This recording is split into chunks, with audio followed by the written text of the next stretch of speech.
সংক্ষেপ প্রকারে ব্যক্ত হইলা দ্বিতীয় অধ্যায় হন্তে এই কথা বিস্তার কইতে ব্যাহত মুনি হুকে কইলা হস্তিনী হইতে যাই জলে নামি গজ রাই জল ক্রিয়া কৌতুকে করন্ত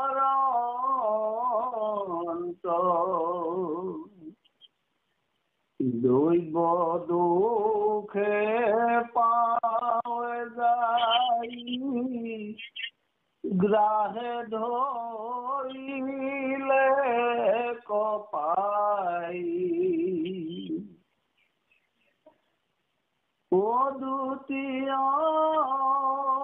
অধ্যায়ে আকে কন্ত হুকমুনি গদতি অর্জুন নাতি ধন্য ধন্য তোমার জীবন জলপান কেরিয়া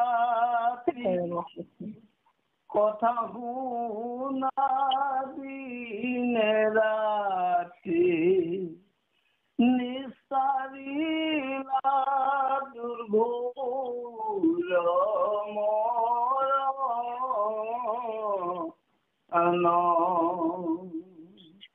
কৃষ্ণ মাধৱ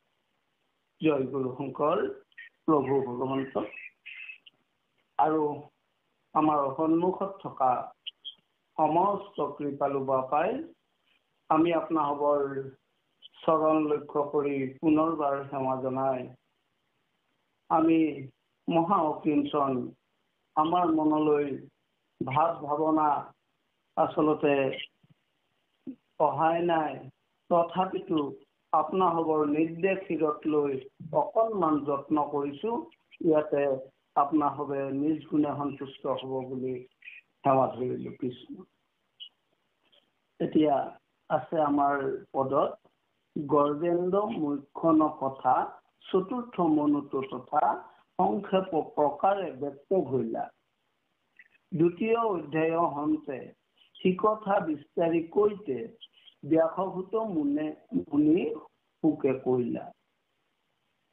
এতিয়া এই কথাখিনি অতি মনোহৰ কথা আৰু এই কথাটো হৈছে গজেন্দ্ৰ গজ যোগীন্দ্ৰ সমান গজেন্দ্ৰ গতিকে ইন্দ্ৰ যেনেকৈ স্বৰ্গৰ ৰজা আছিল এই গজেন্দ্ৰ এই হাতীসকলৰ ৰজা আছিল আৰু এই কাহিনীটো অতি সুমধুৰ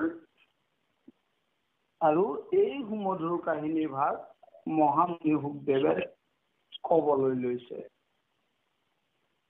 এতিয়া এই কথাখিনিকে তেওঁ অতি সুন্দৰভাৱে কৈছে আৰু সেয়ে এই কথাখিনি কৈ আছে পাণ্ডৱৰ নাতি ৰজা পৰীক্ষিত আৰু ৰজা পৰীক্ষিত এই কথাখিনি কৈছে যে তুমি সমস্ত যেনে জল আৰু পান আনকি পানী খোৱাটো তুমি একান্তভাৱে এৰি দিয়া আৰু এৰি দিয়া আমি কৈ থকা এই সুমধুৰ কাহিনী ভাগ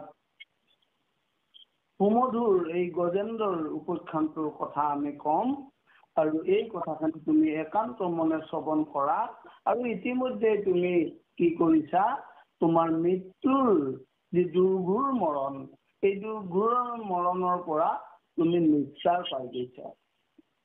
গতিকে এদিনাখনক প্ৰতি দৈব্যৰ দোষে সেই গজেন্দ্ৰে কি কৰিলে, তেওঁৰ পত্নী হস্তিনীৰ সৈতে জললৈ নামি গ'ল আৰু জলত ক্ৰিয়া কৰিবলৈ ধৰিছিল। সেই সময়তে গ্ৰাস নামৰ এটি প্ৰাণীয়ে গজেন্দ্ৰৰ ভৰিত ধৰি ৰাখিবলৈ ধৰিছিল, টানি ধৰিছিলে। আৰু এই দুইটা বস্তু, গজেন্দ্ৰ আৰু গ্ৰাস, আচলতে দুইজনে শাপগ্ৰস্ত হৈ মুনিসকলৰ পৰা শাপগ্ৰস্ত হৈ আছিলে। আৰু গ্ৰাস শাপগ্ৰস্ত হৈছিলে। গ্ৰাস আছিলে কুহু নামে এক মানে গন্ধৰ্ব। আৰু এই গন্ধৰ্ব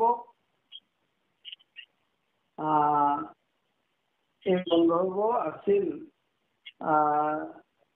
তেওঁ অতি সুন্দৰ গায়ক আৰু বাদ্য বাজনা ইত্যাদি বজোৱা এজন ব্যক্তি। আৰু এদিন তেওঁ কি কৰিলে, এই দেৱল ঋষি সেই জলত স্নান কৰিবলৈ যাওঁতে আচলতে সকলোৰে মাজত থাকি তেওঁ ধেমালিতে দেৱল ঋষিৰ ভৰিত ধৰি টানিব ধৰিছিলে।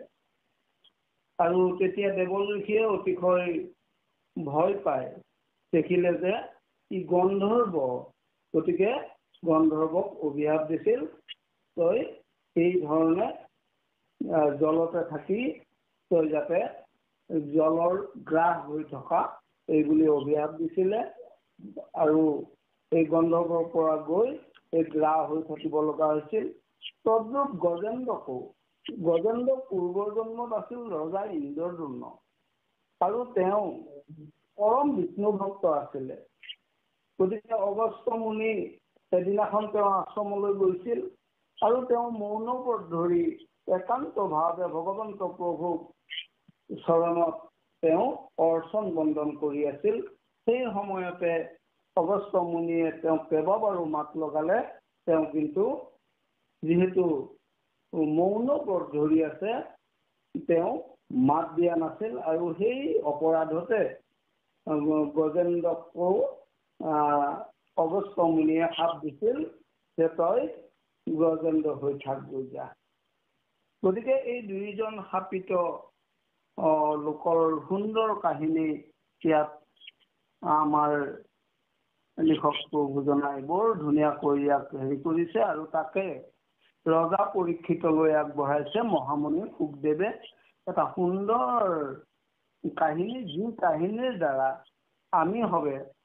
আমি আমাৰ কৰণীয় কি, আমি কি কৰিব লাগে, আমি ক'ৰ পৰা আহিছোঁ, কি কৰিব লাগিব, আৰু আমি ক'লৈ যাব লাগিব, আমাৰ ইয়াত কৰণীয় কি, এই সমস্ত কথাখিনি ইয়াৰ মাজেদি ফুটি উঠিছে। গতিকে আমি পাঠৰ আগলৈ যাম। আৰু ইয়াত এখন ত্ৰিকুট পৰ্বত আছে, অৰ্থাৎ 3টা দ্ৰব্যৰে নিৰ্মিত এখন সুন্দৰ পৰ্বত। এই পৰ্বতখনৰ কাহিনী ভাগো ইয়াত উল্লেখ কৰা হৈছে। কৃষ্ণ ত্ৰিকুট বৰ্ণন। পৰ্বতৰ মাজে বৰ ত্ৰিকুট যাহাৰ খ্যাতি, আছে ক্ষীৰ সাগৰ মাজত, কাঞ্চি কৰে দিনে ৰাতি, অযুত যোজনয়াতি, ওপৰ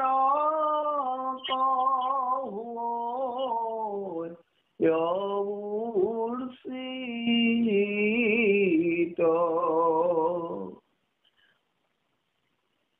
গতিকে এই ত্ৰিকুট নামৰ পৰ্বতখন খ্যাত অৰ্থাৎ বিখ্যাত আছিলে। এই পৰ্বতখনৰ মাজত কি আছিলে, ওপৰত আছিলে এটি ক্ষীৰ সাগৰ ঠিক মাজভাগতে আৰু ইয়াক ক্ৰান্তি অৰ্থাৎ ইয়াক উজ্জ্বলাই ৰাখিছিল ইয়াক পোহৰাই ৰাখিছিল দিনে ৰাতিয়ে আৰু ই অযুত যোজন বুলি কৈছে এতিয়া এক যোজনত আমি শুনিছো 7.5 মাইল হয় গতিকে অযুত যোজন ওপৰলৈ ই উচ্চিত অৰ্থাৎ ওখ গতিকে ই বহু গুণে সুউচ্চ এখন সুন্দৰ পৰ্বত 10,000 পথ বহলে মহাৰথ ত্ৰিকুটৰ শুনিও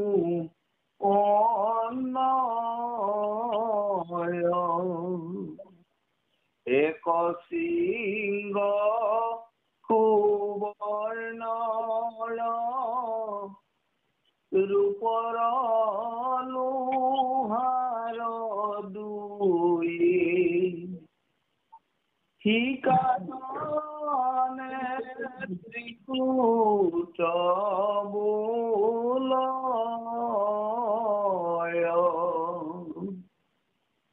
তিনি সিংহ মুখ্যতাত আনুসিংহ হৈছাত দিশ প্ৰাস প্ৰকাশিয়া ছয়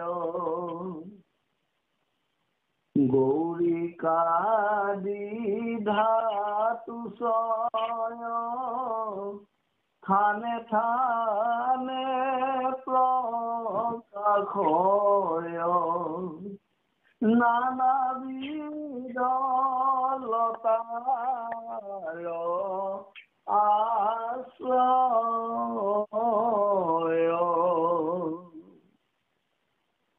কৃষ্ণ গতিকে ইয়াৰ 10,000 পথ বহলেও মহাৰথ ত্ৰিকুটৰ শুনিও অন্যয় ই 10,000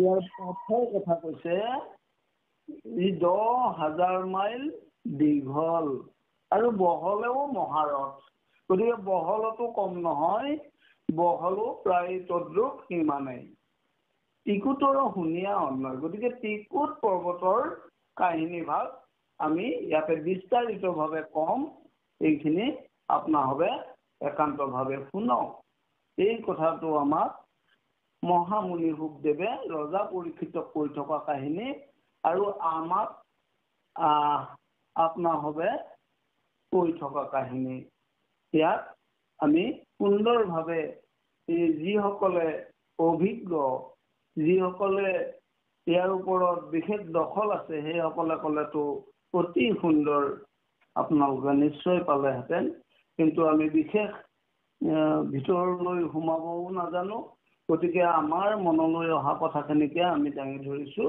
সেই বাপাই সমস্ত আমাক কৃপা কৰিব এক সিংহ সুবৰ্ণৰ ৰূপৰ লোহাৰ দুই এটা সিংহৰে সুবৰ্ণ অৰ্থাৎ সোণৰ এটা ৰূপৰ আৰু এটা লোহাৰৰ সেইকাৰণে ইয়াক ত্ৰিকুট পৰ্বত বোলা হয় আৰু কি কৰিছে তিনি সিংহ মুখ্যতাত এই তিনিটা সিংহই ইয়াত মুখ্যতম ভূমিকা পালন কৰি আছে আৰু বাকী অসংখ্য সিংহ সেই ত্ৰিকুট পৰ্বতত বিদ্যমান হৈ আছে আৰু ই চৌদিশে ব্যাপী আছে ইয়াৰ বহল ইয়াৰ দীঘল ইয়াৰ উচ্চতা সুউচ্চ আৰু সুবহল গতিকে ইয়াৰ পৰিমাণ ক'বলৈ আমাৰ শক্তি নাই গতিকে আজি যেনেকৈ হিমালয় তদ্ৰুপ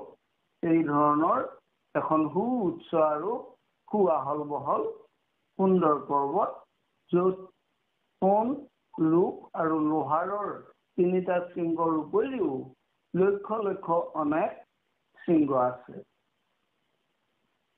গৌৰিকাদি ধাতুস্বয় থানে থানে প্ৰকাশয় নানাবিধ লতাৰ আশ্ৰয়। এতিয়া এই গৌৰিকাদি মানে এটা পবিত্ৰ ধাতু। এই ধাতু কি হৈ আছে ইয়াত মাজে মাজে পৰ্বতৰ মাজে মাজে এই ধাতুৱে কি কৰি আছে প্ৰকাশমান জ্যোতিষ্মান ইয়াৰ সুন্দৰ উজ্জ্বল পোহৰ বিকিৰণ কৰি আছে। আৰু সেই বিকিৰণ কৰি থকা সেই উজ্জ্বল দ্ৰব্যসমূহৰ মাজে মাজে কি কৰিছে লতাবিলাকে আৱৰি আছে বৰ সুন্দৰকৈ। আৰু সি অতি সুন্দৰভাৱে এই লতাই আপোনাৰটো লিংকটো নকলো আশ্ৰয় লৈ আছে। নানাবিধ বৃক্ষছয় নানাবিধ বৃক্ষছয় ফুলে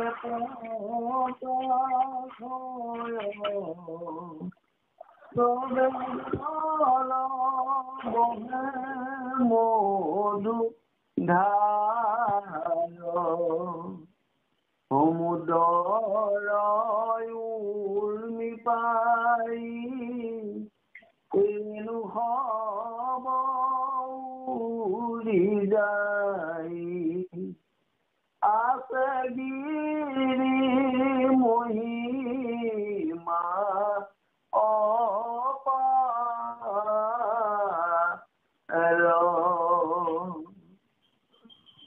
পলাশ পত্ৰৰ পায় শোভা কৰে ঠাই ঠাই অসংখ্যাত শিলা মৰকত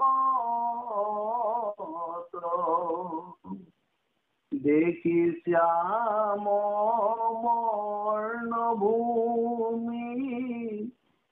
আতবিদ্যাধৰ নামী মহাৰঙ্গে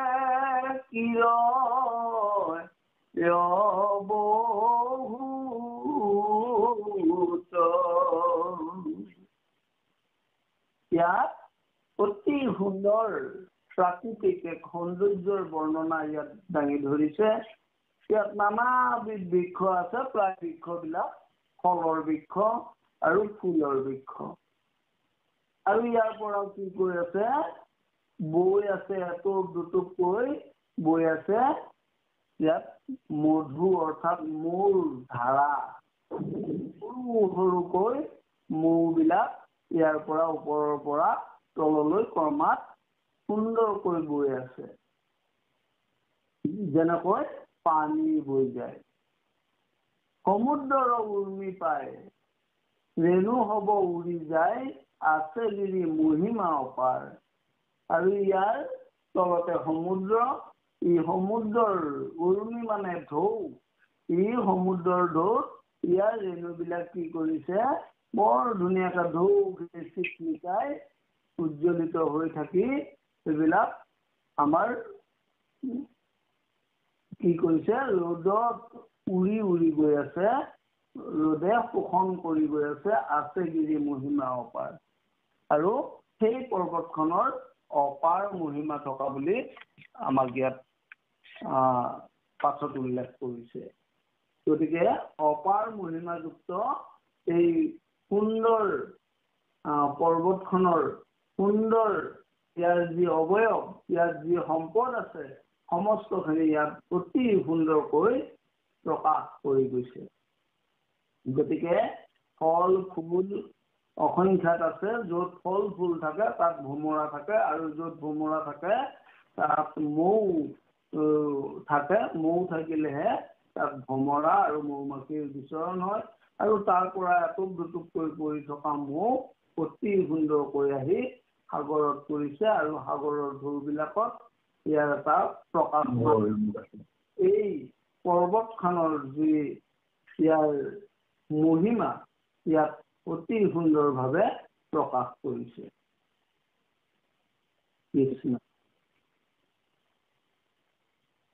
ইয়াত আকৌ কৈছে সিদ্ধ বিদ্যাধৰ যত ক্ৰিয়া কৰে সিথানত উচ্চ স্তৰে নানা গীত গাৱে। তাত ইমান সুন্দৰ এই যিসকল সিদ্ধ আৰু বিদ্যাধৰ অৰ্থাৎ সিদ্ধ পুৰুষসকল বিদ্যাধৰসকল বিভিন্ন ধৰণৰ গীত মাত বাদ্য বাজনা যি খেলা ধূলা ইত্যাদি এই স্থানত তাত কৰি থাকে আৰু সুউচ্চ স্বৰে তাত গীত মাতৰ তেওঁলোকে ইয়াত ব্যৱস্থা কৰি আছে। ইয়াৰ যি সুন্দৰ পৰিৱেশ ইয়াত মনমোহা পৰিৱেশত এনেধৰণৰ সিদ্ধ পুৰুষসকল বিদ্যাধৰসকলৰ আনন্দতে গীত ওলাই আহে। কৃষ্ণ গীতৰ লাগিয়া ধ্বনি নাদে গুহা তাক শুনি মহাক্ৰোধে তাক নহয় পৰম ক্ৰোধিত মনে তেজে নাদ ঘনে ঘনে মনে আপোনাক কৃষ্ণ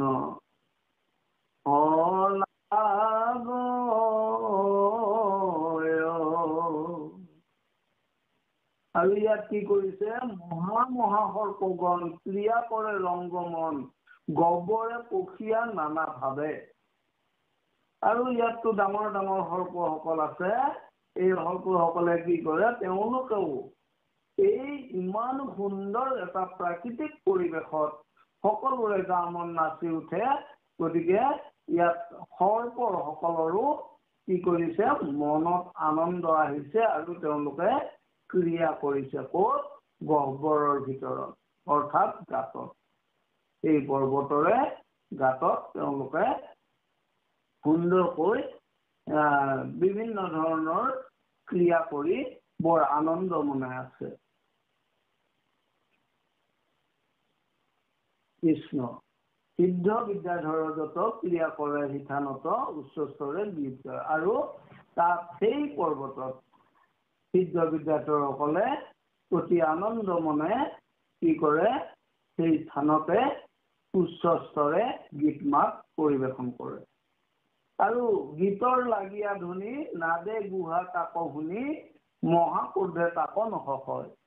আৰু সেই উচ্চ স্তৰে গোৱা সিদ্ধ বিদ্যাধৰসকলৰ গীত মাত বিলাক শুনি এই গাঁতত থকা এই সৰ্পসকলৰ কি হয় ক্ৰোধ জন্ম পায় আৰু তেওঁলোকে সহ্য কৰিব নোৱাৰা হয়।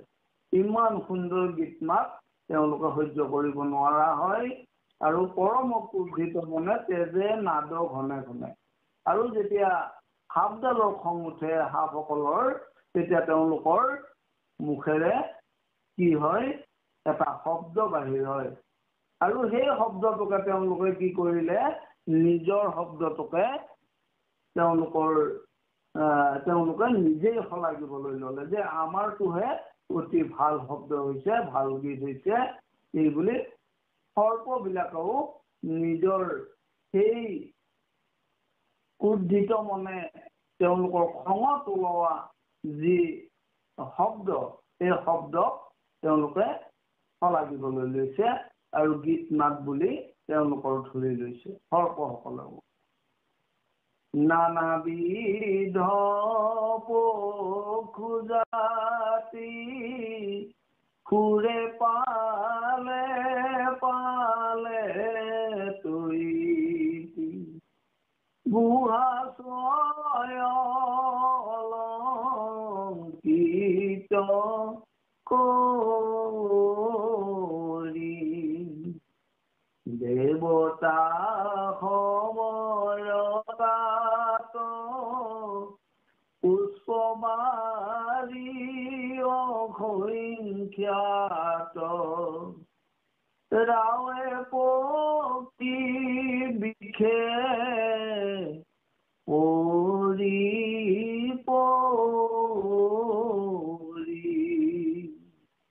নদী সৰোবৰ ছয় ক্ষুদ্ৰ জলে প্ৰকাশয় তাৰে বালি মনোময়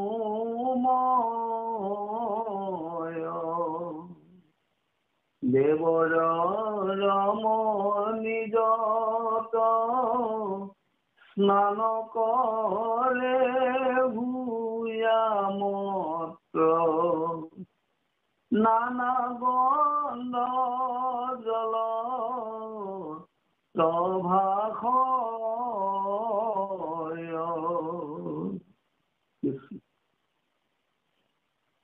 এতিয়া সেই ইকুট পৰ্বতৰ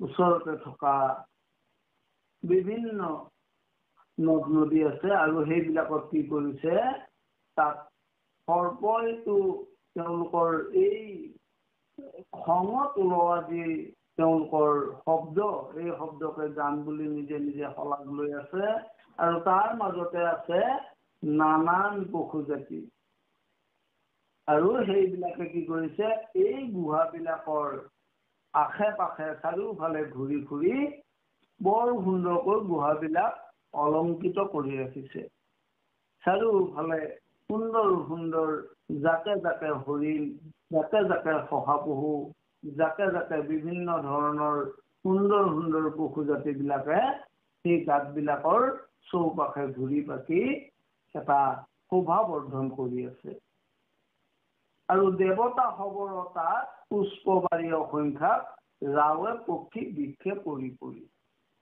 আৰু তাত থকা যিসকল দেৱতা অৰ্থাৎ দেৱলোক সেইসকলৰ প্ৰতিখন গৃহতে ফুলৰ বাগিচা আছে আৰু সদায় সাধু সন্ত মহন্ত যিসকল লোকৰ মন ভাল তেওঁলোকে এখন সৰুকৈ হলেও ফুলনি আমাৰ সকলৰ ঘৰতো তেনেকৈ আছে তদ্ৰুপ দেৱতাসকলৰ আৰু সেই ঠাইত ইমান সুন্দৰ ফুলনি কৰি তেওঁলোকে অসংখ্যাত ফুলনি কৰি তাত আছে আৰু এই ফুলনিবিলাকত কি কৰিছে বনৰ পশু পক্ষীবিলাকে তাত সুন্দৰকৈ পৰি লৈ কি কৰিছে ৰাও দি থাকে মাত দি থাকে বিভিন্ন পশু পক্ষীৰ কুলি কেতেকীৰ লগতে অন্যান্য ময়ূৰকে আদি কৰি সুন্দৰ ৰাও দি এই পৰ্বতক পৰি ধুনীয়াকৈ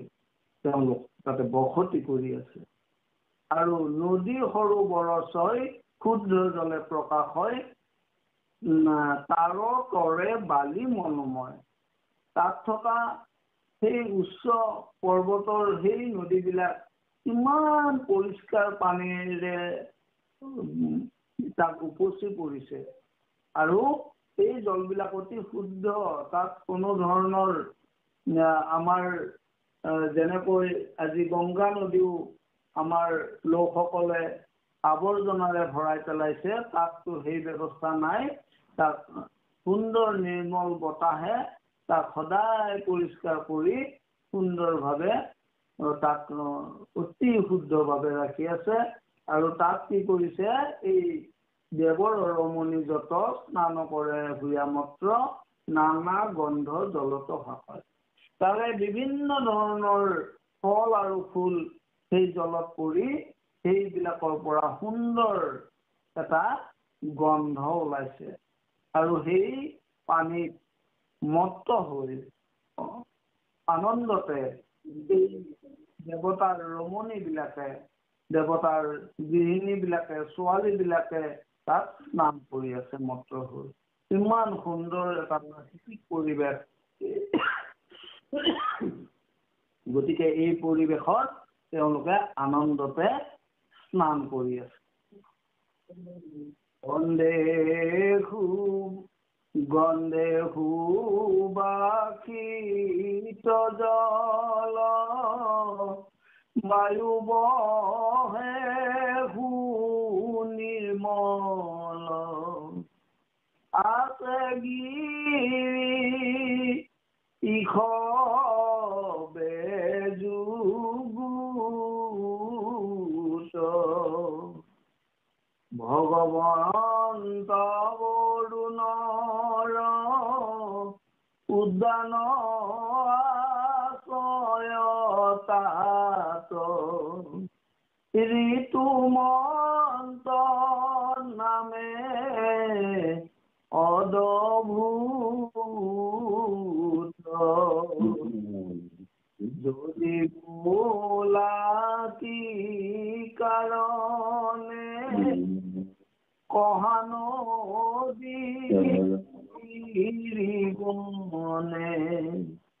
তাকনো শুনিলে কিবা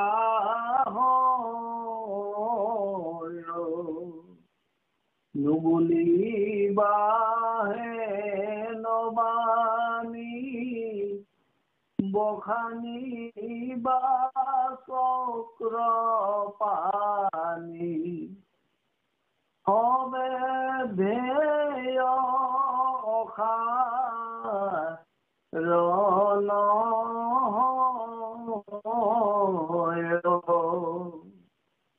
মাধৱ কৃষ্ণ। এতিয়া এই সুন্দৰ সুবাসিত এই জলবিলাক আৰু তাত কি কৰিছে অতি সুন্দৰ সুনিৰ্মল বায়ু প্ৰবাহমান হৈ আছে আৰু এই গিৰি আছে গিৰি ইখবে যুগুত আৰু সেই পৰ্বতত সদায় এনেধৰণৰ অতি সুন্দৰ গন্ধৰ দ্বাৰা সুবাসিত পানী অতি সুন্দৰ সুনিৰ্মল মলয়া বতাহ আৰু এই পৰ্বতৰ চাৰিওফালে ইয়াক বিস্তাৰিত কৰি অতি সুন্দৰকৈ তাক ৰাখি আছে।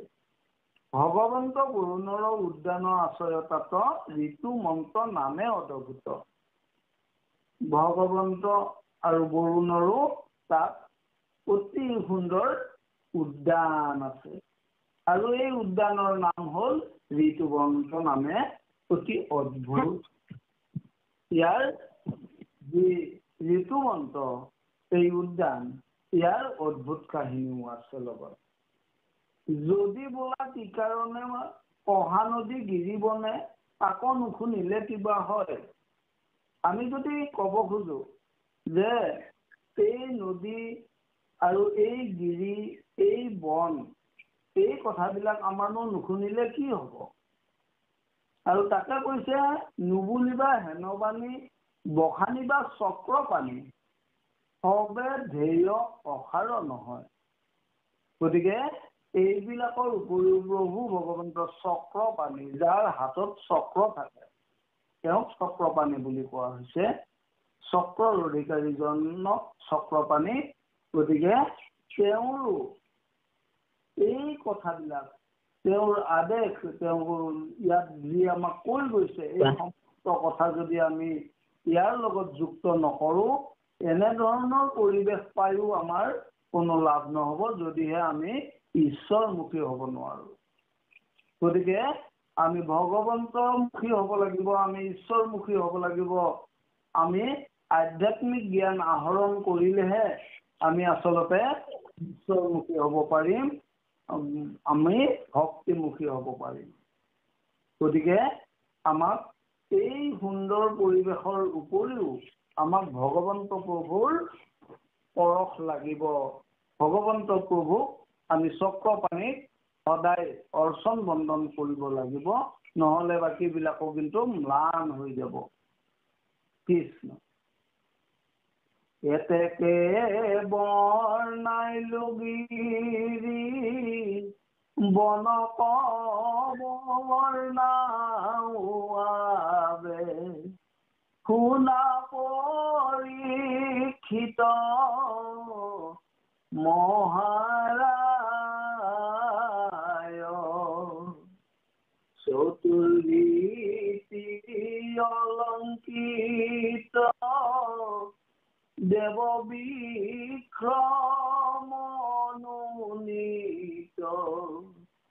ফল পুষ্প সর্ব কালে পায় পারিজাত মন্দার যে আবর হুক সম্পা পিয়াল পনখ নিম্বুয়াম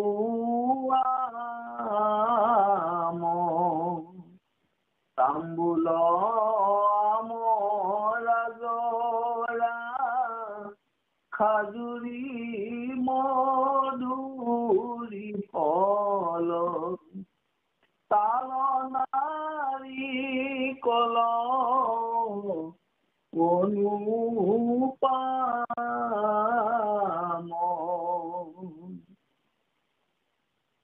কৃষ্ণ এতেকে বৰ্ণাইলো গিৰি গতিকে এই পৰ্বতখনৰ কথা মই কলো তোমাক এই বুলি ৰজা পৰীক্ষিতক মহামুনি সুখদেৱে কৈ আছে বনক বৰ্ণাও আবে এতিয়া মই অকণমান এই বনখনৰ বিষয়ে মই তোমাক দুটামান কথা কম শুনা পৰীক্ষিত মহাৰাজ তুমি এতিয়া অকণমান এই বনখনতনো কি কি সম্পদ আছে এই সম্পদখিনি মই অকণমান তোমাক কম তুমি নিশ্চয় শুনি ভাল পাবা গতিকে চতুৰ্ভীতি অলংকিত দেৱ বৃক্ষ মনোনীত ফল পুষ্প সৰ্বকালে পায় আচলতে হয় আমি গছক দেৱতা আমি দেৱতা নামানো কিন্তু গছক যদি আমি ঈশ্বৰৰে এক অংশ বুলি লওঁ দেৱতা বুলি আমি গ্ৰহণ কৰো আমি তেতিয়াহ'লে এই গছে কি কৰিছে আমাক 12 মাহে ইয়াত ফল আৰু ফুল দি আছে অতি সুন্দৰভাৱে আৰু এই পৰ্বতখনৰ চাৰিওদিশে এনে ধৰণৰ সুন্দৰ বৃক্ষবিলাকে আৱৰি আছে পাৰিজাত মন্দাৰ যে আৱৰ অশোক চম্পা পিয়াল পনস নিম্বু আম তাত পাৰিজাত আছে মদাৰ ফুল আছে আৱৰ আছে অশোক আছে চম্পা ফুল আছে পিয়াল পনস আৰু নিম্বু আম ফল ফুল ইত্যাদিৰে জাতিস্কাৰ হৈ আছে এই পৰ্বতখনৰ চাৰিওটা দিশতে তাম্বুল আমৰা জৰা খাজুৰি মাধুৰী ফল তাল নাৰিকল অনুপাম গতিকে তাত নথকা ফল প্ৰায় নাই গতিকে তামোলকে ভিতৰ কৰি অমৰা গছ জৰা গছ খেজুৰী গছ মধুৰী আম ফল মূল আৰু নাৰিকল আৰু তাল গছ ইত্যাদি পৰিপূৰ্ণ হৈ আছে আৰু ইয়াক এই সম্পদবিলাকৰ দ্বাৰা দেখি এক অনুপম পৰিৱেশৰ সৃষ্টি হৈছে ইয়াত এবাৰ চকু পৰিলে সেই চকু ঘূৰাই অনাটো আমাৰ সকলৰ কাৰণে জটিল গতিকে ইমান মনোমোহা এক প্ৰাকৃতিক পৰিৱেশৰ কথা ইয়াত আমাৰ লিখক বাবজনাই উল্লেখ কৰিছে এয়া তেওঁ ভাৱৰ পৰিধি পাৰ হৈ তেওঁ সুন্দৰকৈ আমি ইয়াত বৰ্ণনা শুনিবলৈ পাইছো তেৰাৰ কৃপা কৃষ্ণ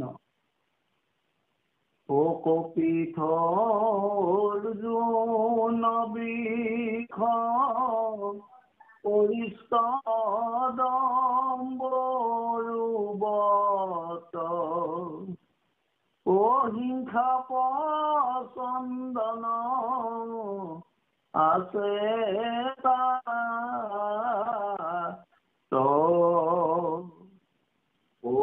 অনিয়ালয় সংখ্যাত সৰল ইংগু দিবিক্ষ দেৱদাৰু পদ্ম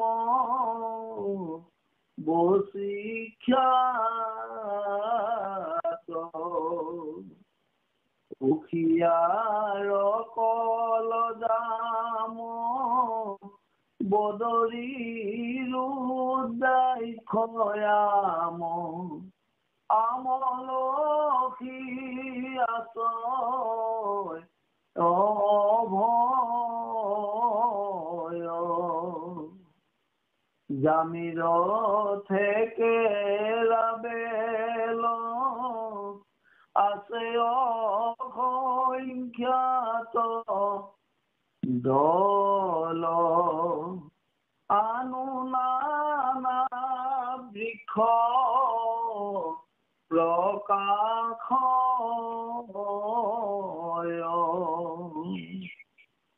গতিকে পবিত্ৰ অৰ্জুন এই সুন্দৰ সুন্দৰ বৃক্ষবিলাক আৰু অৰিষ্ট ডম্বৰু বট হিংসাপ এটা হিংসাপ নামে আমি অকণমান শুনিছিলো সৰুতে এবিধ গছ আছিলে চন্দন আদিতা এই সুন্দৰ সুন্দৰ অতি মূল্যৱানী এই গছবিলাকৰ পৰা আমি যি ধৰণে ইয়াৰ উপকাৰ আছে প্ৰত্যেকডাল বৃক্ষৰে বেলেগ বেলেগ গুণ বিশিষ্ট আৰু প্ৰত্যেকটোৱে এই মানৱ দেহৰ উপকাৰৰ কাৰণে ই সদায় কাম কৰি আছে আমি এডাল মিঠা ফলত যদি শিলগুটিও মাৰি থাকো মিঠা ফলডালে সদায় মিঠা ফলেই কিন্তু দিব গতিকে এই আমি অন্যায় অবিচাৰ আৰু ইয়াক ধ্বংসৰ কাৰণে যি আমি ব্যৱস্থা লওঁ এই ব্যৱস্থাত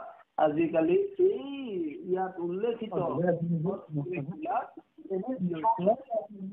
মানুহৰ হাতত পৰি নোহোৱা হৈ গৈছে গতিকে ইয়াত ইমান ধৰণৰ গছ বিৰিখ পনিয়াল অসংখ্যাত সৰল ইংগুজি বৃক্ষ দেৱদাৰু পদ্মৱতী আদি বিখ্যাত গছবিলাকে চৌদিশে আৱৰি আছে আৰু আছে লগতে কুঁহিয়া কল জাম বদৰি ৰুদ্ৰাক্ষ আম আমলখি আছয় অভয় হৰিৰা গছকে আদি কৰি বিভিন্ন ফল আৰু ফুল এই দুইবিধৰে গছ আছে য'ত এনেধৰণৰ পৰিৱেশ থাকে ত'ত সাধু আৰু ঋষিমুনিসকলৰ আশ্ৰয় লয় য'ত সুন্দৰ নিৰ্মল পানী য'ত সুন্দৰ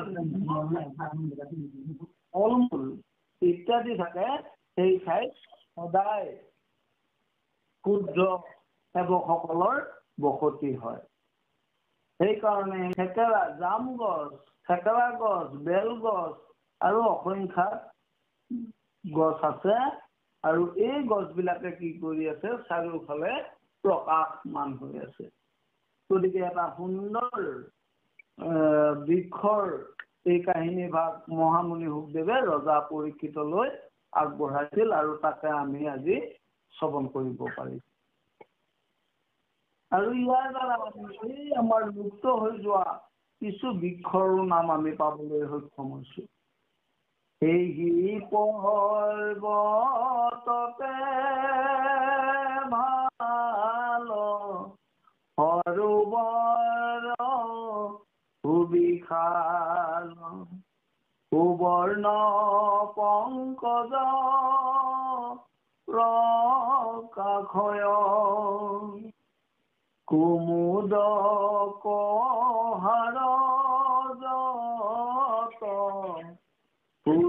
আছে নানামত শতপত্ৰ সিয়ে বিৰাজয় মধুপানে মহামত্ৰ গুঞ্জৰে ভমৰা তাত কুহু কুহু পক্ষীয়ে যাৱয় হংস কংক চক্ৰ কৰালি কুৰ্হা পানিকাক সৰোবৰ সানিয়াছয়।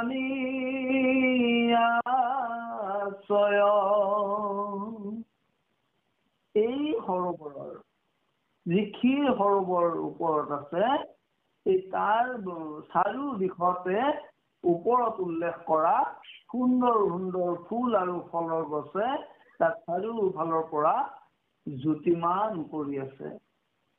আৰু সেই পৰ্বতখনত কি আছে? সৰোবৰ সুবিশাল সুবৰ্ণ পংকজ প্ৰকাশ হয়। যেন সুবৰ্ণ এই নিচিনা প্ৰকাশমান হৈ আছে অতি সুবিশাল এক সৰোবৰ। এই সৰোবৰটোৰ চৌদিশে এই বৰ্ণনা দিয়া বিভিন্ন ফল আৰু ফুলৰ গছবিলাকে আৱৰি আছে। কুমুদ কহাৰত ফুলি আছে নানামত, শতপত্ৰ শ্ৰীয়ে বিৰাজয়। সিহঁতৰ দেহৰ শ্ৰীবৃদ্ধিয়ে এই চাৰিওফালে সৌন্দৰ্য বিৰাজমান কৰি আছে।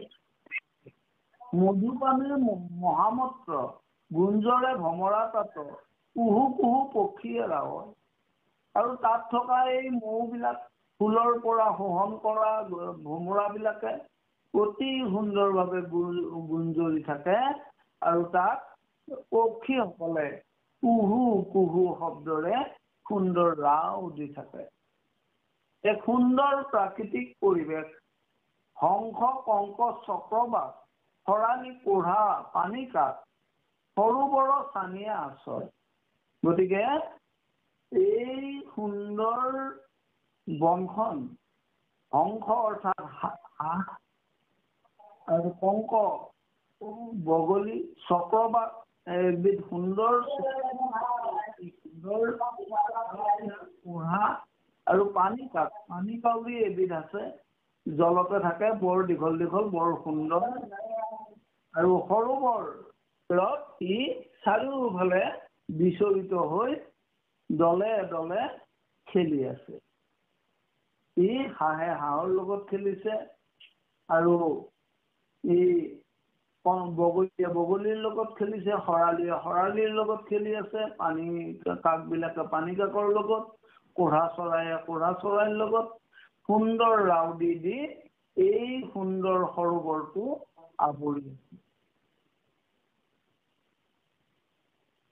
গাঁওকে জয় বাণী কোৱা কোৱাহে নশুনি, আনু পক্ষী নাদে উললিত,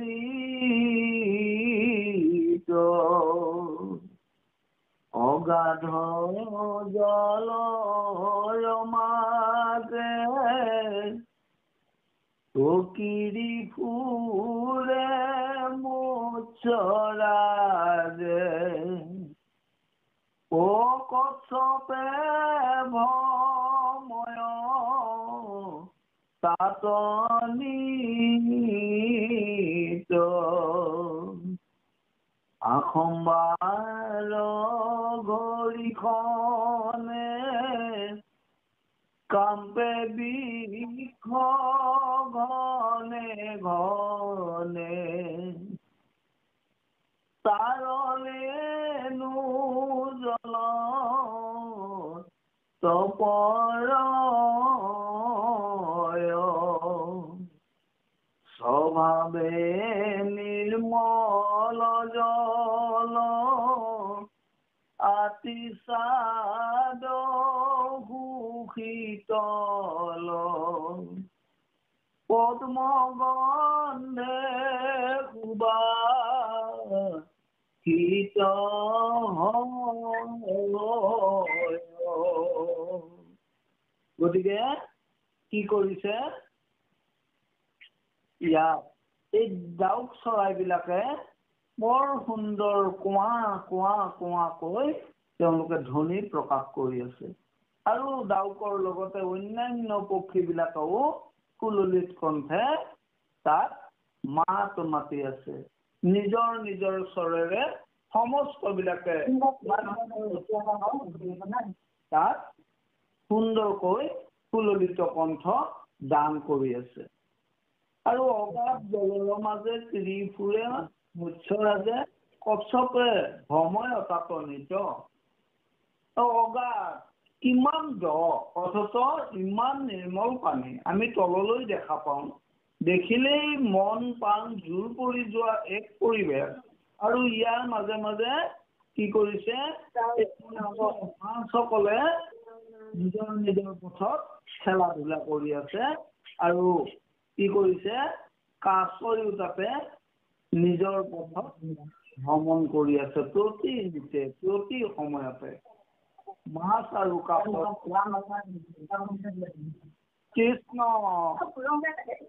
কৃষ্ণ মিউট কৰিছে অকণমান ভাল হ'ব। কৃষ্ণ ৰবতে প্ৰভু এগৰাকী মিউট কৰি লওক। কৃষ্ণ কৃপালো আই মাতৃ আপুনি সেৱা বাস কৰি আছে। আপোনালোকে মিউট কৰি লওক। মাত খাই বুজি পাইছে নি? কোনোবাই মাত খাই বুজি পাইছে নি? বিশুদ্ধ কৰি দিয়ক।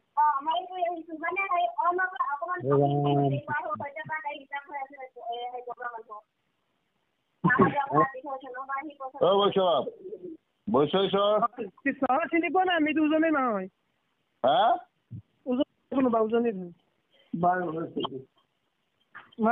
আসম্বাৰ ঘড়ীখনে কাম্পে বৃক্ষ ঘনে ঘনে তাৰৰেণু জলত পৰয়। এইবিলাকৰ পৰা এটা সুন্দৰ পানীত ইমান নিৰ্মল আৰু ইমান দ অথচ অতি ফটফটীয়া নিৰ্মল সেই পানীৰ ঢৌ লাগি এই গছ বিৰিখবিলাকৰ পৰাও কি হয় কম্পমান হয় আৰু কঁপি উঠে আৰু ঘনে ঘনে তাৰ ৰেণুবিলাক পৰশ সেই পানীত পৰে।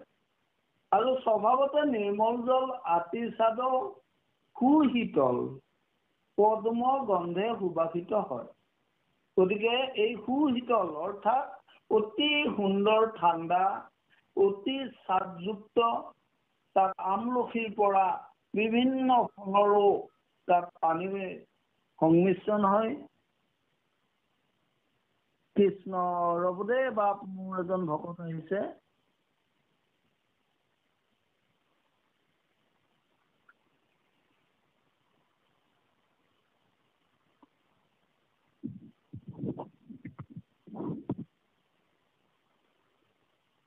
The person you are speaking with has put your call on hold. Please stay on the line. आप जिस व्यक्ति से बात has put মাৰ হ'ব কৃষ্ণ। আমাৰ ফোন এটা আহিছিলে কৃষ্ণ মাৰ হ'ব। এতিয়া ইয়াত ইমান সুন্দৰ নিৰ্মল এই পানীত পদ্ম গন্ধ সুবাসিত হৈ আছে। যেন পদুম ফুলৰ সুন্দৰ গন্ধ প্ৰকাশমান হৈ আছে। সৰু সৰু বৰতীৰে যত বিষয়া নামত অম্বকালে ফল পুষ্প পাই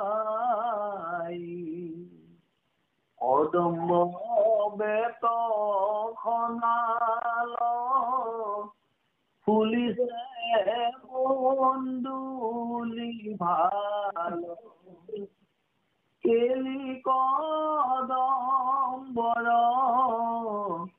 হিমালাই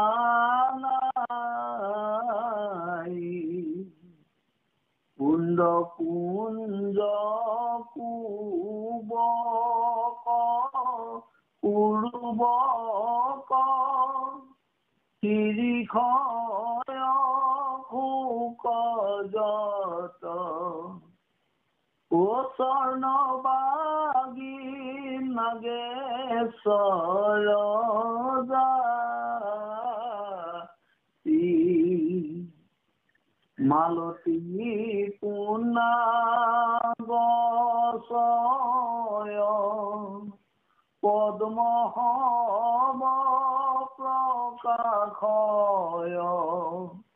আমোদ কৰয় গন্ধে আতি। সৰোবৰত চিনেজত বৃক্ষ আছে নানামত, সৰ্বকালে ফল পুষ্প দেই। আৰু এই সৰোবৰত আবৃত হৈ থকা বৃক্ষবিলাকে কি কৰে, 12 মাহে বছৰৰ প্ৰতিটো দিনতে কি কৰে, ফল আৰু ফুল। গতিকে ফল আৰু ফুল প্ৰতিদিনে অনায়াসে। কদম্ব বেতস নাল, ফুলিছে বন্দুলি ভাল, কেলি কদম বৰ সীমা নাই। গতিকে এই কদম গছকে আদি কৰি বেত গছ, তাত নাল বুলি এবিধ গছ আছে, আৰু এই বন্দুলিকে আদি কৰি এই সমস্তৰে বৰ সুন্দৰ সুন্দৰ গছবিলাকে তাত বৰ ধুনীয়াকে কেলি কৰি আছে। ইজোপা গছে সিজোপা গছৰ লগত বতাহত ৰিব ৰিব বতাহত এই গছৰ ডালে ডালে খোখনি খাই আছে। আৰু কুণ্ড কুঞ্জ কুৰুবক, শিৰিষ অশোক যত, স্বৰ্ণবাগী নাগেশ্বৰ জাতি। এইবিলাক বহু গছ এতিয়া লুপ্তপ্ৰায় হৈ গৈছে। কুণ্ড কুঞ্জ কুৰুবক, শিৰিষ অশোক আৰু স্বৰ্ণবাগী নাগেশ্বৰ ইত্যাদি এইবিলাক বৃক্ষৰ নাম। এই বৃক্ষবিলাকে কি কৰিছে, এই সুন্দৰ সৰোবৰটোৰ চৌদিশে ইয়াক প্ৰকাশমান কৰি ৰাখিছে। মালতী পুন্না গছই, পদ্মসম প্ৰকাশয়, আমোদ কৰয় গন্ধে আতি। আৰু এই প্ৰতিটো মালতী ফুলকে আদি কৰি বিভিন্ন ফল আৰু ফুলৰ গন্ধে এই ঠাইখিনি গন্ধৰে এক আমোদময় পৰিৱেশৰ সৃষ্টি কৰি আছে। ইয়াত সুন্দৰ জল, সুন্দৰ মলয়া বতাহ, সুন্দৰ বিৰিষ, সুন্দৰ লতা তৰুতীৰ্ণ, সুন্দৰ সৰোবৰৰ জল, আৰু এই সৰোবৰত বিচৰণ কৰি থকা মাছ কাছ, এই প্ৰাকৃতিক পৰিৱেশটোৰ সুন্দৰ বৰ্ণনা মাথো ইয়াত দাঙি ধৰিছে। গতিকে এই কথাখিনি আমি যদি উল্টাই ভাবো, এই পৰিৱেশবিলাক আমি নিৰ্মাণ কৰি আমাৰ প্ৰতিখন গৃহ আমি যদি অন্তত সুন্দৰভাৱে এনেধৰণৰ প্ৰাকৃতিক পৰিৱেশ এটা থাকিলে, আজি আমাৰ এই যি বৰ্তমান প্ৰদূষণযুক্ত আমি এটা পৰিৱেশত আছো, তাৰ পৰা কিমান পৃথক এই পৰিৱেশটো আপোনালোকে ভাবকচোন প্ৰভু। গতিকে এই পৰিৱেশত ঈশ্বৰত মগ্ন হৈ ঈশ্বৰমুখী হৈ সমস্ত দেৱ দেৱতা তৰুতীৰ্ণ গছ লতায়ো ঈশ্বৰ ভকতি কৰিব পাৰিছিল। গতিকে আমি দুৰ্লভ মনুষ্য জন্ম, আমি কোটি কোটি জন্মৰ ফলত আমি মনুষ্য হৈ জন্ম লাভ কৰিছো। গতিকে আমাক কি কৰিছে, হৰি ভক্তিত নিযুক্ত হবলৈ কৈছে। আমি ভক্তিত আমি আগবাঢ়িব লাগিব, আমি ঈশ্বৰ ভক্তি কৰিব লাগিব। আমি এক ঈশ্বৰবাদ আমাক পৰম গুৰুজনাই দেখুৱাই থৈ যোৱা যি পথ, এই পথ অৱলম্বন কৰি আমি এনেধৰণৰ এক প্ৰাকৃতিক পৰিৱেশৰ মাজত থাকি আমি সদায় প্ৰভু ভগৱন্তক, আমি ঈশ্বৰক প্ৰতিদিনে ৰাতিপুৱা সাৰ পোৱাৰ প্ৰথমটো কামে হ'ল, আমি ৰাতিটো শুই আছিলো, অৰ্থাৎ মৰি আছিলো, আমি গমকে পোৱা নাছিলো। আৰু যে পুৱা আমাক ভগৱন্ত প্ৰভুৱে সাৰ পোৱাই দিলে, তাৰ বাবে আমি প্ৰতিটো দিনৰ প্ৰতিটো পুৱাই প্ৰথম কামটো হ'ল ভগৱন্তক ধন্যবাদ প্ৰদান কৰা। সেই সুযোগতে প্ৰভু ভগৱন্তৰ নামষাৰো আহিল পুৱাই। গতিকে আমি শৰণ লৈছো নামতহে। গতিকে আমাৰ নামৰ শৰণটো আমি নামেৰেই পৰিপূৰ্ণ কৰি দিনটোৰ 24 ঘণ্টাৰ ভিতৰত যিমান হাজাৰ বাৰ পাৰি আমি কেৱল নাম আৰু নাম উচ্চাৰণ কৰি আমি আগবাঢ়িব লাগিব। কৃষ্ণ।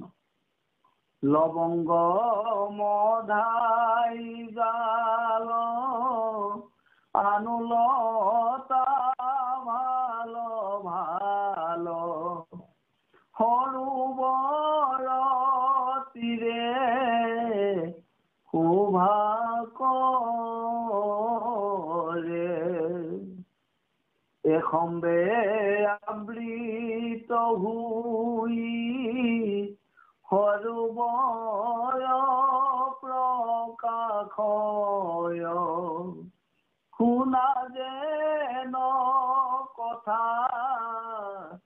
আতপৰে শুনিও কনৰ নাৰী কৃষ্ণ কথা মন কৰি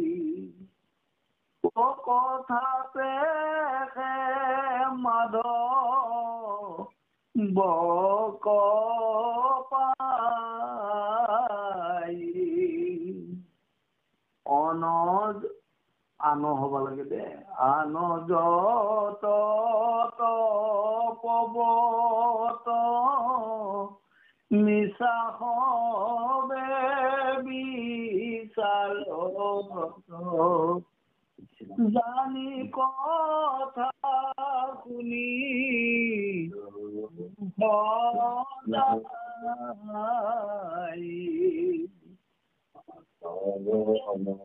আমাৰ আগত উল্লেখ কৰা এই কথাখিনি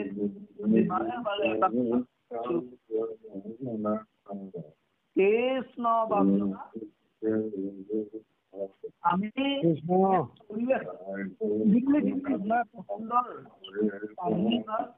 মহামুনি হুকদেৱে ৰজা প্ৰভু ৰব আপোনাৰ মাত্ৰা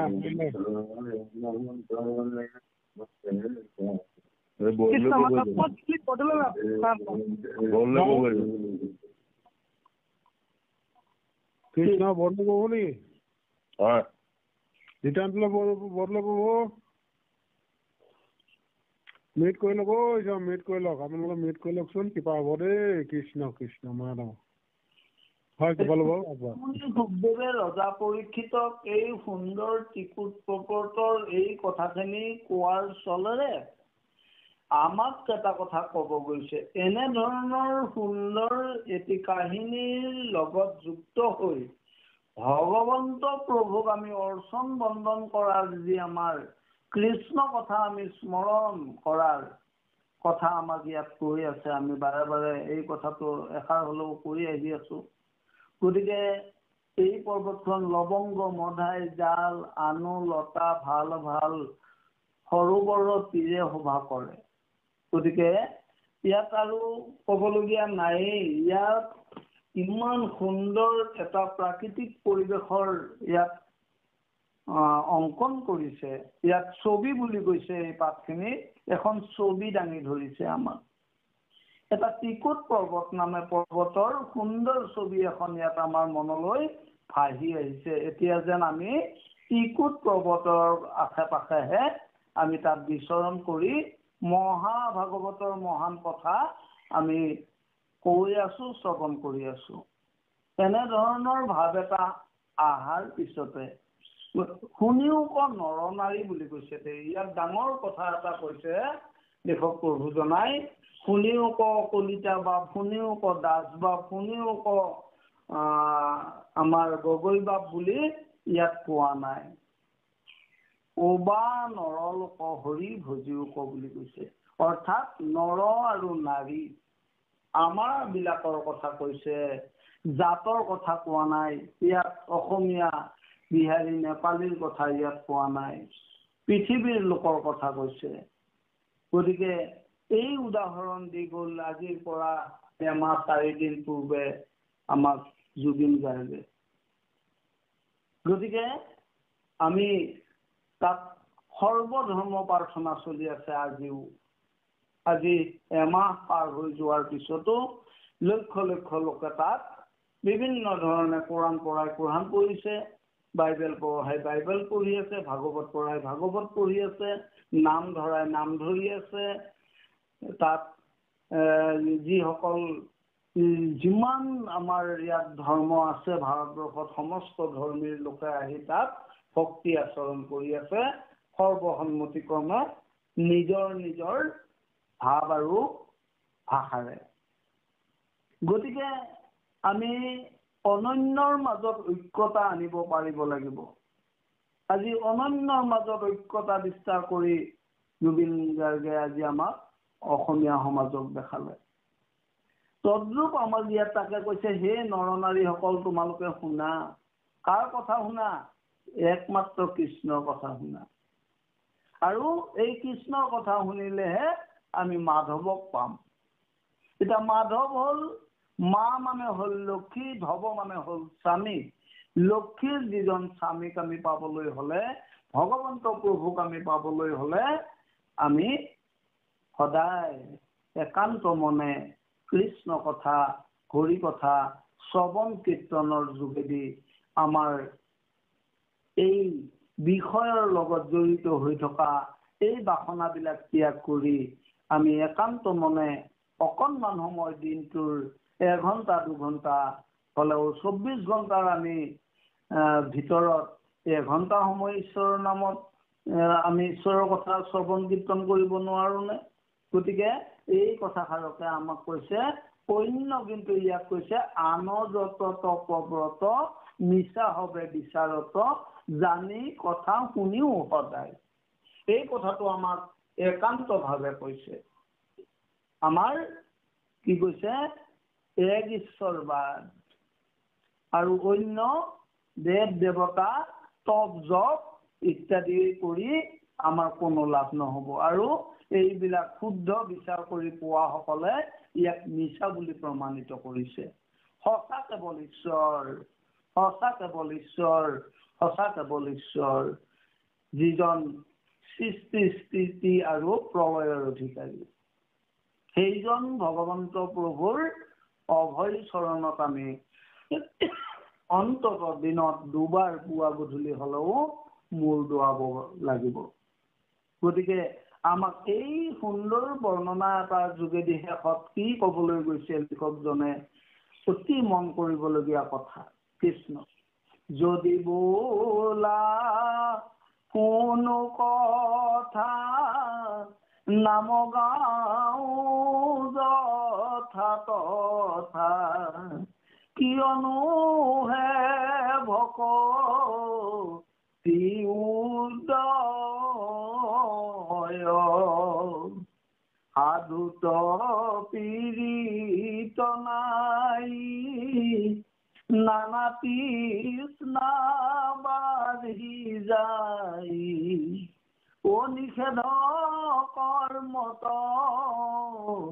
প্ৰৱৰ্তয়, ভকতি নবাৰ হেয়াতে আকে কহে ভাগৱতে, জানি সদায়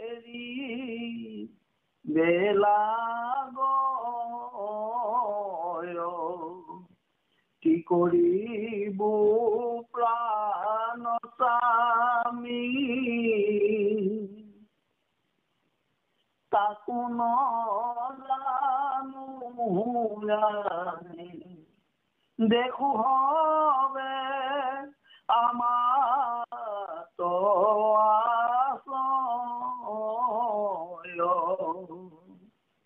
সুন্দৰ সুন্দৰ অতি সুন্দৰ কথা কৈছে।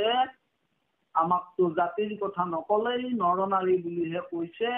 গতিকে সমস্তজনকে আঁকোৱালি লৈ আমি এই ধৰণে হৰি কথা কৃষ্ণ কথা পাতিব লাগিব, শুনিব লাগিব, ক'ব লাগিব। গতিকে কওঁতা থাকিলেহে শুনিব পাম, শুনোতা থাকিলেহে কওঁতাই ক'ব পাৰে। গতিকে এই শ্ৰৱণ কীৰ্তন বোলা বস্তুটোত ইটোৰ ওপৰত সিটো নিৰ্ভৰশীল। গতিকে তপ জপ জাপ যজ্ঞ ইত্যাদি হবে মিছা বুলি ইয়াত বাৰে বাৰে ঘোষণা কৰিছে। যদি বোলা শুনো কথা গ্ৰাম নাম গাঁও যথা তথা কিয় নোহে ভকতি উদয়। আমি আজি 5 বছৰ 6 বছৰ তাৰ আগৰ পৰাও শিশু কালৰ পৰাও আমি নামঘৰ বিলাকত সদায় এনেধৰণৰ ঈশ্বৰৰ কথা কোৱা লোকসকলৰ শ্ৰীমুখে নিৰ্গত হোৱা সমস্ত কথা পাই আছো। তথাপিতো আমাৰ কিন্তু এই মুহূৰ্তলৈ ভকতি বঢ়া নাই। আৰু ভকতি নবঢ়াৰ কাৰণ কি? সাধুতো প্ৰীতি নাই, নানা তৃষ্ণা বাঢ়ি যায়, নিষেধ কৰ্মত প্ৰৱৰ্তয়। গতিকে আমি শুনিলো, এতিয়া শুনি আছো, কিন্তু দেওনাখন পাৰ হোৱাৰ পিছতেই আমি সমস্ত পাহৰি আমি ইয়াৰ পৰা অন্য তৃষ্ণাই আমাক আৱৰি ধৰে, বিষয় বাসনাই আমাক আৱৰি ধৰে। আৰু সাধুসকলক যাক আমি সাধু বুলি নিৰ্ণয় কৰিছো, সেইসকলৰ ওপৰত কিনে আমাৰ প্ৰীতি সন্মান, আমি তেওঁলোকক সেৱা সন্মান ইত্যাদি নকৰো। উঠি পাঠ কৰিছে, বৰ আজি ধুনীয়াকে পঢ়িছে, এই কালি কি আছিল তেওঁ, এই বুলি আমি সেইজনক উচ্চাৰচনাহে কৰিছো। কিন্তু বাল্মীকিলৈ আমি এবাৰ চাওঁচোন। গতিকে ৰত্নাকৰৰ পৰা বাল্মীকি হ'বলৈ যোৱাজনক আমি কেতিয়াও উপহাস কৰিব নাপায়। সেইজনকে আমি সন্মান কৰিব লাগে আৰু নিষেধ কৰ্মৰ পৰা আমি সদায় আঁতৰি থাকিব লাগে। আমাৰ মনৰ যি তৃষ্ণা, এবিঘা কৰিলো আৰু এবিঘা কৰিব পাৰিলে ভাল আছিল, এই ধৰণৰ যি মন বাঢ়ি আগবাঢ়ি যোৱা তৃষ্ণা, এই তৃষ্ণাবিলাক সীমিত হ'ব লাগে। আমি চলি খাই থাকিব পৰা জোখাৰে হ'লেই আমাৰ যথেষ্ট। ভকতি নাবাঢ়ে আতে কহে ভাগৱতে, যদি সদায় এৰি বেলা গল।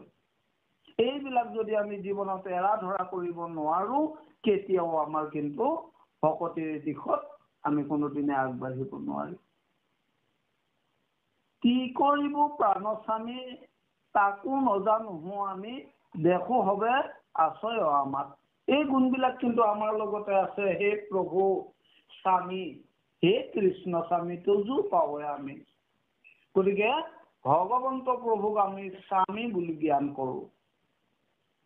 আমি কিন্তু যদিও আমাক ইয়াতে মৰ্ত্যত পুৰুষ বুলি আমাক কৈছে, আমি কিন্তু প্ৰকৃততে সকলোৱে প্ৰকৃতি।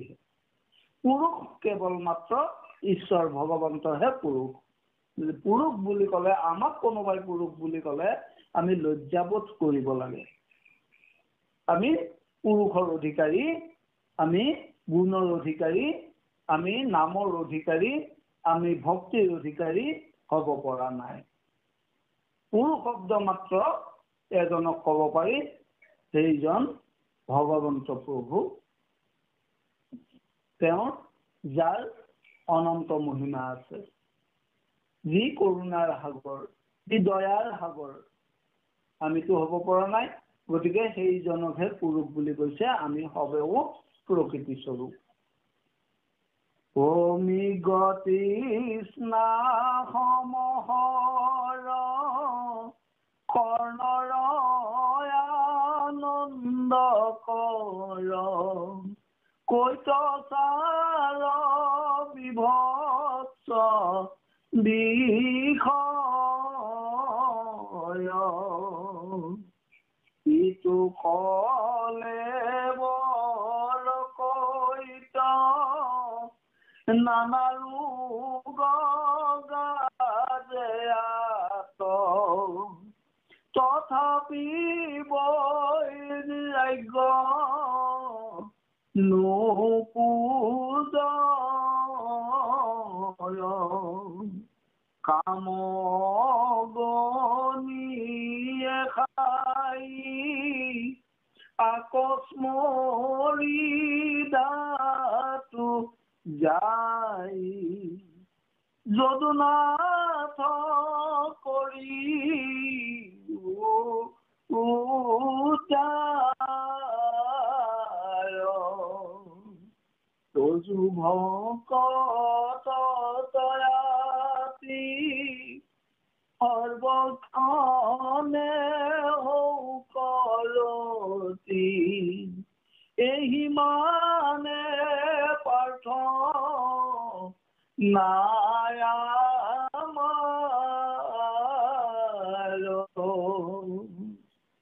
মাহ যাব। এতিয়া আমাৰ সন্মুখত থকা সেই মহামহিম কৃপালু আইবা সমস্ত আমি আপোনাসৱক যদি সন্মান দিব নাজানো, দেখাজনকে যিজনে সন্মান দিব নাজানে নেদেখাজনক কেনেকে দিব? ইয়াকে তাকে কৈছে মৃগ তৃষ্ণা সমূহৰ কৰ্ণৰ আনন্দকৰ কৈত চাৰ বিভৎস বিষয়। গতিকে আমাৰ এই অকণমান কাণৰহে আনন্দ হৈছে, হৃদয় আনন্দ কৰিব পৰা নাই। আমি হৃদয় আনন্দিত কৰিব লাগিব, হৃদয় উখল মাখল হ'ব লাগিব, হৃদয় কঁপিব লাগিব, হৃদয় জৰ্জৰিত হ'ব লাগিব, হৃদয়ত কি কৰিব লাগিব? ঈশ্বৰৰ ভাৱাপন্ন হৈ হৃদয় থক বক হ'ব লাগিব।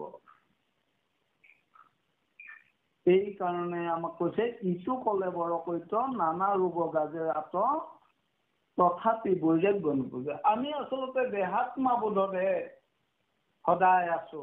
মই মোৰ দেহটোক মই বুলি কৈ আছো সদায়, যিটো ময়েই নহয়। আমি এই কাইটো লৈ আমাৰ দেহৰ আৰু গেহৰ অহংকাৰত আমি সমস্ত পাহৰি আছো। গতিকে এই কলেবৰৰ কি হৈছে, এনে ধৰণৰ আমি বিভৎস বিষয় বাসনাৰ লগত জড়িত হোৱাৰ বাবে আমাৰ দেহত নানান ধৰণৰ ৰোগ ব্যাধিয়ে জন্ম পায়। কিন্তু তথাপিতো আমাৰ গাত চেতনা নাই। আমি বৈৰাগ্য অৰ্থাৎ আমাৰ পুৱা গধূলি ঘৰ সংসাৰখন নিম্নতম চলিবলৈ যিখিনিৰ প্ৰয়োজন, এইখিনি পোৱাৰ পিছতো এখন গাড়ী হলে পদূলিত নহয়, 3 বিধৰ 4 বিধৰ 4-5খন গাড়ী এখন ছাদ ঢালিলে নহয়, এনেই অদৰকাৰতে 5-6খন ছাদ ঢালি অপব্যয় কৰা সকলৰ কথা ইয়াত আনিছে। গতিকে আমাৰ এই মিছা দেহৰ আৰু গেহৰ অহংকাৰ পৰিত্যাগ কৰি কৰ্ণৰ আনন্দ বাদ দি হৃদয় আনন্দিত হৈ আমি ভগৱন্ত প্ৰভুক যদি আমি অকণমান এৰাধৰাৰ মনৰ ভাৱেৰে আমি যদি পূজা কৰিব নোৱাৰো, আমাক কি কৰিছে? কাম অগুণিয়ে সদায় খাই আছে এফালৰ পৰা। আৰু তাকে ভাবি গুণি আমাৰ কি হৈছে? এই ধাতু উৰি গৈছে। যদুনা কৰিও উদ্ধাৰ, হে প্ৰভু ভগৱন্ত সেই সকলকো উদ্ধাৰ কৰা বুলি ইয়াত কৈছে। তজু ভকতত্ব আতি সৰ্বক্ষণে সৌকৰতি, এই মানে প্ৰাৰ্থনা আমাৰ। বাকী সমস্ত একো নালাগে, প্ৰভু আমাৰ আগত থকা সকলে আমাক কৃপা বৰ্ষণ কৰক আৰু তেৰা সকলৰ লগতে প্ৰতি মুহূৰ্ততে এই ধৰণে থাকিব পাৰো। আমি আঁতৰত নাই প্ৰভু। এতিয়া আমি আমাৰ হৃদয়ত আপোনাক সমস্তজনে যেন বহি আমাৰ মুখৰ ফালে একান্ত ভাৱে চাই আছে। আমাৰ মনলৈ এই ভাৱ আহিছে প্ৰভু কৃষ্ণ। গতিকে সেই প্ৰাৰ্থনা আমিও কৰিছো। ইয়াত যদিও আমাৰ লিখকে লিখিছে, আমাৰ মনলৈও এই ভাৱেই আহিছে। গতিকে আগত থকা জনকে যিয়ে সন্মান দিব নাজানে, আগত থকা জনক যিয়ে সেৱা কৰিব নাজানে, আগত থকা জনক যিয়ে অন্যায় হিংসা কৰিব পাৰে, সেইজনে ঈশ্বৰক পালে কি কৰিব? গতিকে আমি ৰিহাৰ্চেল কৰিব লাগিব, মানুহৰ পৰাই আৰম্ভ কৰিব লাগিব, তেতিয়াহে আমি ভকত পাম। ভকতক পালেহে আমি ঈশ্বৰ পাম। গতিকে কৃষ্ণ নামে খে পৰম ধন, নামে হৌক মূল মন, নামে হমে সাধু সংগ হৌক, নাম গাইবু দিন ৰাত্ৰি, তজু পাৱে দিয়ামতি, এই কৃপা কৰা প্ৰভু মোক কৰজোৰে বোলে বাণী সমজাৰ যত প্ৰাণী বিদ্যা ধন জন গৰ্বৰে বাহু পৰশ কৰি লাজ ভয় পৰিহৰি ৰাম ৰাম বোলা হবে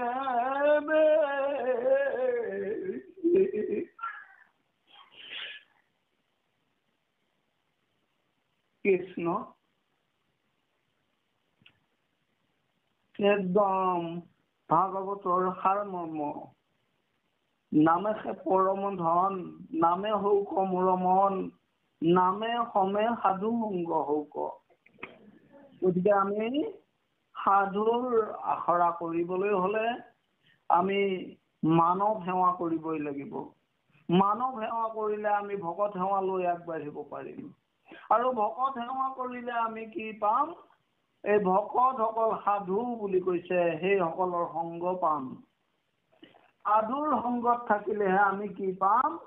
নাম পাম। আৰু এই নাম গাই গাই আমি দিনে ৰাতিয়ে ভগৱন্ত প্ৰভু তোমাৰ চৰণত আমি সেৱা কৰি থাকিলে আমি তোমাৰ পৰা পোনপটীয়াকৈ নিশ্চয় কৃপা পাবলৈ সক্ষম হম প্ৰভু।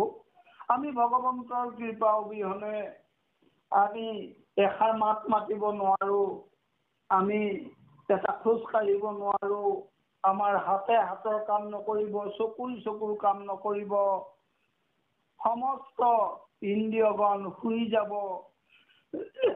আমাৰ নাম হব নশ্বৰ দেহ। যেতিয়ালৈকে প্ৰভু ভগৱন্ত আমাৰ লগত বিৰাজমান হৈ আছে তেতিয়ালৈকে আমি চৈতন্য ৰূপ পাই আছো। এই কথা আমি কোনোবা দিনা উপলব্ধি কৰি ভাবিছোনে? গতিকে আমি ভাবিব লাগিব। আমি ভাবিব লাগিব ভগৱন্ত প্ৰভু ৰাখে হৰি মাৰে কোনে, মাৰে হৰি ৰাখে কোনে। ভগৱন্ত প্ৰভুৰ কৃপা অবিহনে আমি এটা ক্ষণো জীয়াই থাকিব নোৱাৰো। আৰু ভগৱন্ত প্ৰভুৰ কৃপাত আমি এই মুহূৰ্তলৈকে জীয়াই আছো। এবাৰ অন্তত ভগৱন্ত প্ৰভুক আমি ধন্যবাদ তাৰ নাম লব লাগে। কৰজোৰে বোলো বাণী সমজাত যত প্ৰাণী বিদ্যা ধন জন গৰ্ব এৰি। সমস্ত প্ৰাণীকে কৈছে, এই ভকতসকল বুলি কোৱা নাই, এই অমুক জাতি বুলি কোৱা নাই, সমস্ত পৃথিৱীৰ নৰসকলৰ কাৰণে কৈ থৈ গৈছে যে তোমালোকে যি বিদ্যাৰ অহংকাৰ, ধনৰ অহংকাৰ, জনৰ অহংকাৰ, মোৰ 4টা পুত্ৰ, 4টাই এটা ইঞ্জিনিয়াৰ, এটা ডক্তৰ, এটা মেজিষ্ট্ৰেট, এজন DC, এই বুলি গৌৰৱ কৰাৰ ফল আমাৰ কেতিয়াও থাকিব নালাগে। আমাৰ অজস্ৰ ধন আছে, ধন সৎ ব্যৱহাৰ কৰা, অসৎ ব্যৱহাৰ নহয়। আৰু আমাৰ বিদ্যা আছে, এই বিদ্যাক আমি ব্যৱহাৰত প্ৰয়োগ কৰিবহে লাগিব। আমি কৈ ফুৰিব নালাগিব মই ট্ৰিপল MA এই বুলি আমি যশস্যা গাই ফুৰিব নালাগিব। আৰু তাৰ পৰা উৎপন্ন হোৱা যি অহংকাৰ, এই অহংকাৰ সৰ্বক্ষণে আমি ত্যাগ কৰি আমি ভগৱন্তমুখী হ'ব লাগিব, আমি ঈশ্বৰমুখী হ'ব লাগিব। বাহু পৰশ তুলি লাজ ভয় পৰিহৰি ৰাম ৰাম বোলা হবে দেহি। ইয়াত লজ্জা বোলা বস্তুটো থাকিব নোৱাৰে। বজাৰৰ মাজত লগ পাইছো, অফিচত লগ পাইছো, য'তেই যাক লগ পাইছো প্ৰভু কৃষ্ণ বুলি হাত জোৰ কৰি বুকুত থব লাগে। এইখিনি কৰোঁতে আমাৰ লাজ হ'ব নালাগে। বাকীজনক হয় বুলি কৈ নগৈ কৃষ্ণ বুলি মিনিমাম ক'লে এই ভকতজনৰো ভাল লাগে। কৃষ্ণ বুলি ক'বলৈ লজ্জাবোধ কৰা ভকতো আমি পাইছো। গতিকে আমি এইবিলাক সমস্ত পৰিহাৰ কৰি একান্তভাৱে ভগৱন্তৰ এই ৰাম নাম লৈ আমি এই সংসাৰ ত্যাগ কৰিব লাগিব। আজি আমি দুৰ্লভ মনুষ্য জন্ম পোৱাৰ একমাত্ৰ লক্ষ্য উদ্দেশ্য হ'ল ঈশ্বৰ ভজনা কৰা আৰু ঘৰ গৃহস্থী পাতি সাময়িকভাৱে থাকি আমি পৰিয়াল পৰিচ্ছন্নতাও চলাব লাগিব আৰু ঘৰ গৃহস্থীও চলাব লাগিব। তাৰ মাজতে আমি অকণমান সময় ঈশ্বৰৰ গুণ যশ লীলা চৰিত্ৰ ইত্যাদি শ্ৰৱণ কীৰ্তনতো থাকিব পাৰিব লাগিব। সমস্ত মানৱকে মানৱতা দৃষ্টিৰে চাই যাকে য'তে পাৰি কথাই মাতে যেনেকে যাক যেনেকে পাৰি অকণমান হ'লেও সহায়ৰ হাত অনবৰত স্বভাৱতে থাকিব লাগে। আৰু তেতিয়া আমি এখন সমাজ পাম। সেইখন সমাজৰ নাম হ'ব ভকতীয়া সমাজ, সাধু সমাজ। এই সাধু সমাজত যদি নাথাকো তেতিয়াহ'লে আমি অকলে এতিয়া ভাগৱত যদি পাঠ কৰি থাকিলোহেঁতেন আমি পাৰিলো হয়নে ইমান সময় ধৈৰ্যৰে। গতিকে আমাক সদায় সাধুৰ সংগত এই ধৰণে থাকি যাতে আপোনাসৱৰ পদছায়া আমি প্ৰতিদিনে পাই থাকো তাৰ কাৰণে আমাক ইয়াত লিখকে সুন্দৰভাৱে লিখিছে। গতিকে আমি এইখিনিতে এটা স্তব শেষ হৈছে। গতিকে আৰু প্ৰভু আপোনাৰ সময় আগবাঢ়ি গ'ল আমাৰ শুনি ভাল লগাৰ কাৰণে। আমি 7:10 ৰাখো আনকালে। আজি আপোনাৰ 7:30 পাৰ হৈ গুচি গ'ল, 34 হৈ গ'ল। আপুনি দেখাই দিয়ক দে প্ৰভু কৃষ্ণ কৃষ্ণ। কৰজোৰে বোলো বাণী সময় জাল যত প্লানি বিদ্যা ধন জনগৰ্ব এৰি বাহু পৰক কৰি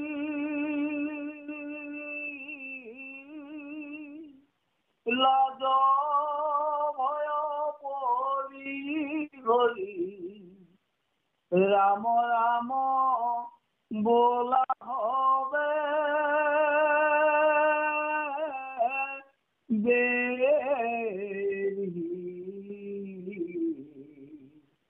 হৰি